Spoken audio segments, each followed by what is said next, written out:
मेरा एक शंका है, जीवित अवस्था में तो हम इत्र के द्वारा अपने को शिवक बना सकते हैं, परंतु ऐसा क्या करें कि हम मरणोपरांत भी राख में से भी सुगंध आए। इत्र के द्वारा जीवित अवस्था में हम अपने अंदर सुगंधित पैदा कर लेते हैं। मरने के बाद ऐसा क्या करें कि राख में भी सुगंध आए। देखो, मैं तो इतना ही कहता हूँ, इत्र से सुगंधित तन वालों की राख में दुर्गंध आती है, पर चरित्र से सुगंधित तन वालों की राख में सुगंध होती है। जिसकी राख भी पूज्य हो जाए, जिसकी राख को भी लोग श्रद्धा से भरकर अपने माथे पे लगाए, समझ लेना उसकी राख में सुगंध है। और ये किसके दम पर? ये इत्र के बल पर नहीं, किसके बल पर? चरित्र के बल। चरित्र। जब दान करते हैं तो बोली लगती है, तो ऐसा लगता है कि सब बोली हम ले लें, लेकिन विषय आता है कि भाई ऐसा नहीं हो कि पैसा खत्म हो जाए और अपन ज़्यादा बोली ले लें, बाद में देने में सोचना पड़े।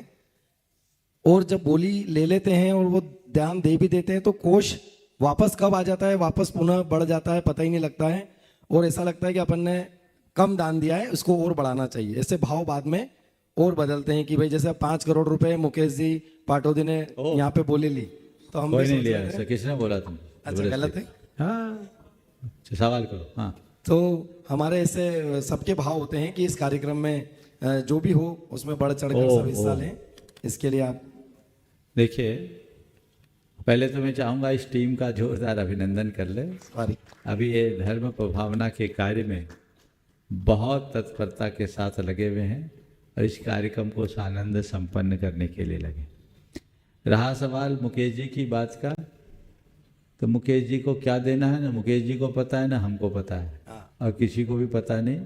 हम कभी किसी को इस तरह से कोई कमिटमेंट करवाते ही नहीं।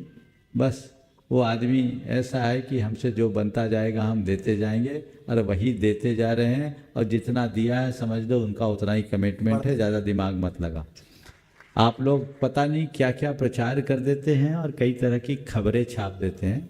सबसे पहले तो प्रश्नकर्ताओं को प्रश्न करते समय इतना विवेक जरूर रखना चाहिए कि हमें आधार रहित कोई चर्चा करना ठीक नहीं समझना चाहिए। इसलिए तुम जैसे जिम्मेदार आदमी से हमें ऐसी अपेक्षा रहेगी कि आगे से ध्यान रखो। दूसरी बात, दान देने का जब प्रसंग आए तो सामर्थ्य को कभी छिपाना मत। सामर्थ्य हो तो सोचो मत, और सामर्थ्य की कमी हो तो सामर्थ्य बनकर करने की भावना रखो। मेरे संपर्क में कई ऐसे लोग हैं जो दान देने का भाव लेकर आते हैं। अपने यहाँ बोलियों की परंपरा है, बोलियां कम में भी गई तो अपनी तरफ से बता के, मैं शिखर जी में था, शांति धारा होनी थी, बोली लगी सामान्य रूप से, अभय भाई थे उस दिन, बोली लगी, और जो बोली लगी उसके हिसाब से सस्ते में निपट गई, और जितने में बोली गई उनने उससे 10 गुनी राशि दे दी। बोले इतना तो मैं सोच के आया था, बोली कम में गई पर मैं इतना बोलता हूँ, मैं कोई सौदा लेने नहीं आया था, मुझे इतना लगा ना। जितने की बोली गई उससे 10 टाइम उसने दिया और तुरंत भुगतान भी कर दी। बोला मुझे मेरा लिखिए, इतना मैं सोचा था, क्योंकि मुझे उम्मीद थी कि इतनी की बोली जाएगी। ये तो माहौल रहता है, कभी चल जाती कभी नहीं जाती। तो 2 तरह के लोग होते हैं। बनिया होता है तो कहता अच्छा बच गए, सस्ते में मिल गया, और धर्मी होगा तो कहेगा नहीं, जितना दूंगा उतना पुण्य बढ़ेगा, कम क्यों, पैसा कम हो जाए चलेगा, पुण्य कम नहीं होना चाहिए। इसलिए सोच बदलिए।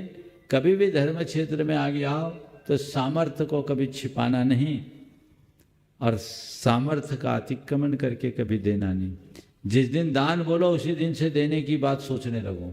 कैसे भी महानुभाव हैं जो बोल देते दिल खोल के, पर घोषणा मंत्री बन के रह जाते, देते नहीं। मैं ऐसे को भी जानता हूँ, सालों हो जाते हैं आयोजकों की चप्पलें घिस जाए उनसे वसूलने के लिए, पर ऐसा करके वो नहीं समझते कि मैं खुद कितना पाप से संलिप्त हो रहा हूँ, उनके ऊपर देव द्रव्य के उपभोग का कितना बड़ा पातक लग रहा है, अपने कितने जन्मों को दरिद्र और अनाथ बनाने का, भिखारी बनाने का कर्म कर रहा है, उसे पता नहीं। इसलिए दान देने में सदैव उदारता रखनी चाहिए, और उदारता से ही संपन्नता आती है, इस बात को सदैव याद रखना चाहिए। और साथ ही जब दान दो तो केवल देने की सोचो, बाकी मत सोचो। और हम जानते हैं जो देने वाला देता है वो अपने आप पाता है, क्योंकि तुम्हारे पास जब तक पुण्य है तब तक संयोग अनुकूल रहेंगे, और जब तक संयोग अनुकूल रहेंगे तब तक तुम्हारे यहाँ बौछार आते रहेंगे। मैं आपको बताऊं पुण्य पाप का खेल कैसा। मेरे संपर्क में एक ऐसे व्यक्ति हैं जो आज 2017 में 20,000 करोड़ के धनी थे, नेटवर्थ जिनकी, अब 24 तक तो पता नहीं क्या हो गया हो। उस व्यक्ति ने अपनी बात कही कि महाराज 6.5 वर्ष की उम्र में मैंने आधी दुनिया घूम ली, और एक वक्त ऐसा भी आया कि मैंने दूसरे की रोटी चुरा कर खाया। 6.5 साल की उम्र में आधी दुनिया घूम लेने वाले के जीवन में ऐसा भी वक्त आया कि रोटी चुरा के खाना पड़ा, और आज महाराज फिर से इतना बड़ा साम्राज्य खड़ा कर लिया। मैं तो हमेशा ये सोचता हूँ, जो था वह भी मेरा नहीं, जो है वह भी मेरा नहीं, और जो होगा भी वह भी मेरा नहीं, मेरा केवल मैं हूँ। जीवन के इस यथार्थ को समझो। वो आदमी आज भी हमारे पास आते हैं, हो सकता है आ जाए आने वाले दिनों में, तो ये भारत में नहीं रहते, भारत से बाहर रहते हैं, लेकिन ऐसे ऐसे लोग भी इस दुनिया में हैं।